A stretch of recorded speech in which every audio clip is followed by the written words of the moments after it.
सभी को जय यीशु सहाय और जय मसीह की। हमारे YouTube चैनल जीवंत वचन में आप सभी का स्वागत है। आज का वचन का टॉपिक है प्रभु के वचनों के भूखे और प्यासे। सबसे पहले वचन में जाने से पहले मैं आप सभी को इस टॉपिक के बारे में थोड़ा बताना चाहूँगा। प्रभु के वचनों के भूखे और प्यासे हम कब होते हैं? जब हम प्रभु के वचनों को मनन चिंतन नहीं करते, प्रभु के वचनों को नहीं पढ़ते और प्रभु के बताए मार्ग पर नहीं चलते, तो हम प्रभु के वचनों के भूखे प्यासे हो जाते हैं। तो चलिए वचन में चलते हैं। आज का पाठ आमोस का ग्रंथ अध्याय 8 पद संख्या 11, 12 और 13 से ली गई है। वचन में जाने से पहले मैं आप लोगों को फिर से आमोस के बारे बताना चाहूँगा।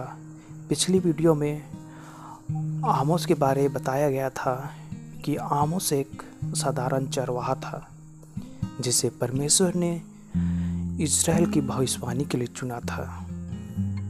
तो चलिए वचन में चलते हैं। पद संख्या 11 में प्रभु का वचन कहता है कि वह दिन आ रहा है।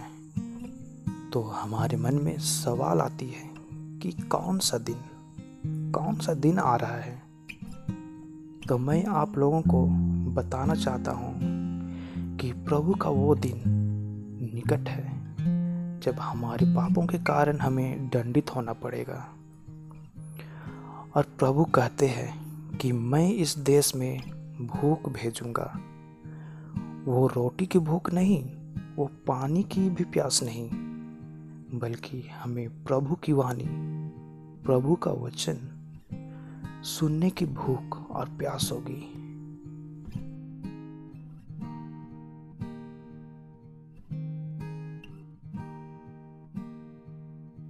फिर हम लोग पद संख्या 12 में देखते हैं कि सभी लोग प्रभु का वचन, प्रभु की वाणी के लिए दर दर भटकेंगे, एक स्थान से दूसरे स्थान दौड़ते फिरेंगे। वचन में बोला गया है कि उत्तर से पूरब तक भटकते रहेंगे। मतलब यही है कि जो लोग परमेश्वर के विरुद्ध अपराध करते हैं वे लोग पूरी दुनिया में भटकते रहेंगे, फिर भी उसे प्रभु का वचन सुनने व देखने को ना मिलेगा और वह वचन के लिए भूखे प्यासे रहेंगे।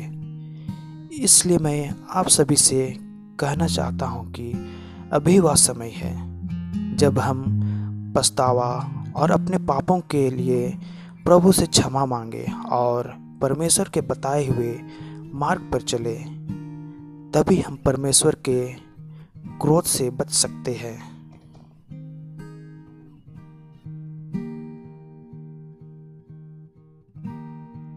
और पद संख्या 13 में कहा गया है कि युवा काल में जो युवा लोग हैं वे खुशी से दूर हो जाएंगे। उन्हें वचनों का प्यास होगा, उन्हें वचनों का भूख होगा।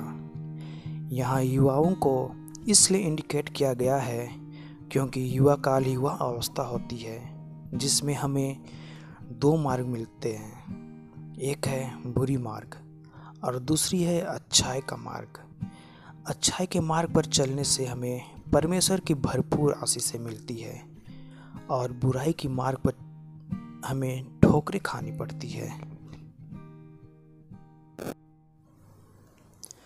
अंततः मेरे प्रियो, मैं आप सभी से कहना चाहता हूँ कि ये सांसारिक सुख हमें बस कुछ क्षणों के लिए सुखी रख सकती है, कुछ क्षणों के लिए ही खुशी दे सकती है। तो मेरे प्रियो, कोशिश कीजिए कि प्रभु में जीवन व्यतीत करने की। हम इसे कह सकते हैं एक आत्मिक जीवन व्यतीत करना। हाँ प्रियो, आत्मिक जीवन हमें कभी भी भूखे नहीं रहने देगी। आत्मिक जीवन हमें कभी प्यासे भी नहीं रहने देगी। हम लोग के मन में आता है कि ये आत्मिक जीवन हम लोग को मिलेगी कहाँ से, ये आत्मिक जीवन हम जिएंगे कैसे।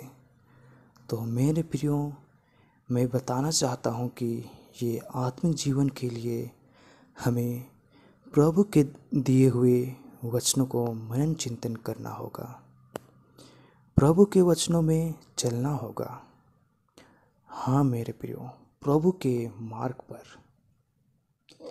ये मार्ग में चलने से थोड़ी मुश्किलें आती है, पर बाद में या आने वाले कल में यही मार्ग हमें आत्मिक भोजन देती है। तो अंत में मैं यही कहना चाहता हूँ मेरे प्रियो कि हमेशा प्रभु में रहिए, वचनों में मनन चिंतन करते रहिए। पिता परमेश्वर आप सभी को खुश रखे, भला चंगा रखे।